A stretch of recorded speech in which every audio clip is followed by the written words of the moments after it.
Law of combination जो आपका है, आज उसका जो फोर्थ पार्ट है लॉ ऑफ रेसिप्रोकल प्रोपोर्शन, इसको मैं समझाने जा रहा हूँ। इसको थोड़ा ध्यान से समझेंगे। लॉ ऑफ रेसिप्रोकल प्रोपोर्शन क्या होता है।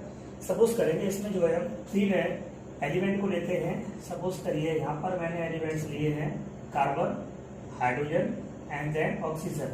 इन एलिमेंट्स को मैंने क्या किया, इनसे बनने वाले जो भी कंपाउंड होंगे वो कंपाउंड जो होता है उसमें एक कार्बन एटम को का जो मास होता है उसे हम फिक्स कर देते हैं। सपोज करेंगे ये मैंने एक तीन एलिमेंट के द्वारा बनाया हुआ एक कंपाउंड लिखा हुआ है, जिसमें कि मेथेन हो गया CH4, CO2 carbon dioxide, H2O water हो गया ये। अब हमने यहाँ पर क्या करना है, जो कार्बन का जो मास है, मास ऑफ कार्बन को मैं 12 ग्राम मेंशन किया यहाँ पर। फिर मास ऑफ हाइड्रोजन को मेंशन किया मैंने यहाँ पर 4 ग्राम, ठीक है। और यहाँ पे लिखा हमने कार्बन डाइऑक्साइड के लिए mass of carbon 12 gram, mass of oxygen 32 ग्राम, ये नोट किया यहाँ पर। इसी प्रकार से वाटर का मेंशन करेंगे, मास of hydrogen 2 gram, mass of oxygen 16 ग्राम। अब हमने यहाँ पर क्या करना है, ये जो मास है कार्बन का, इनमें से हमें किसी एक का मास जो है फिक्स कर देना है। बाकी के बचे जो होल नंबर्स है उसका हमें सिंपलेस्ट फॉर्म में करना है। तो यहाँ पर क्या होगा, जो कार्बन है, कार्बन का मास फिक्स किया,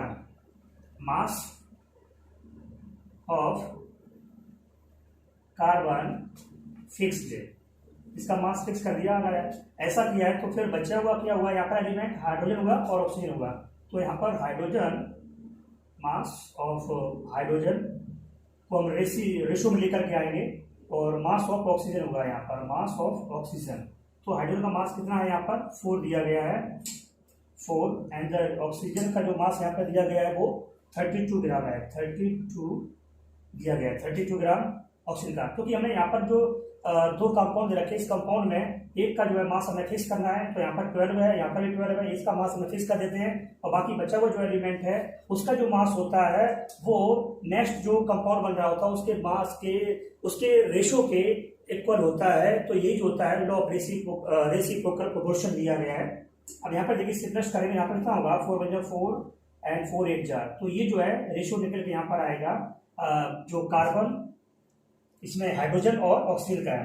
अब इसी प्रकार से क्या करते हैं, जो ये मास आया है, रेशो आया है, ये रेशो जो होता है इसका हाइड्रोजन और ऑक्सीजन का, वो रेशो जो है थर्ड जो कंपाउंड हमारा बना है उसके इक्वल होता है। तो यहाँ पर जरा देख लेंगे किस प्रकार से इक्वल होगा। इससे इक्वल जब करेंगे तो लिखेंगे यहाँ पर मास, इसके लिए डिस्कस है, mass of hydrogen and then mass of oxygen water के लिए। तो यहाँ पर मास जो हाइड्रोजन को है कितना हुआ, 2 ग्राम हुआ, एंड ऑक्सीजन का जो मास है वो कितना है, 16 ग्राम है। यहाँ पर जो रेशो आएगा सिंपलेस्ट फॉर्म करने के बाद में 1:8 आएगा। अब यहाँ पर जो ये मास जो रेशो जो रहा, ये रेशो जो है इस रेशो के बराबर है। तो लॉ ऑफ रेसिप्रोकल प्रोपोर्शन यही कहता है कि जो दो कंपाउंड है, उन दो कंपाउंड में किसी एक का मास हम फिक्स करेंगे, और उसका जो बचे हुए जो एलिमेंट है, उन बचे हुए एलिमेंट का हमने यहाँ पर जो किया है वो रेशो निकाला है। इसका जो रेशो जो आएगा वो थर्ड है जो कंपाउंड हमारा जो है यहाँ पर वाटर है, इसके रेशो के इक्वल होगा। तो इसी प्रकार का ये जो लॉ ऑफ रेसिप्रोकल प्रोपोर्शन है। तो इस प्रकार से उम्मीद है कि आपको समझ में आया होगा, सेटिस्फाई है यहाँ पर ये जो प्रोपोर्शन है। तो नेक्स्ट जो लॉ जो रहेगा उसको हम आपको अपनी नेक्स्ट क्लास में बताएंगे। ओके।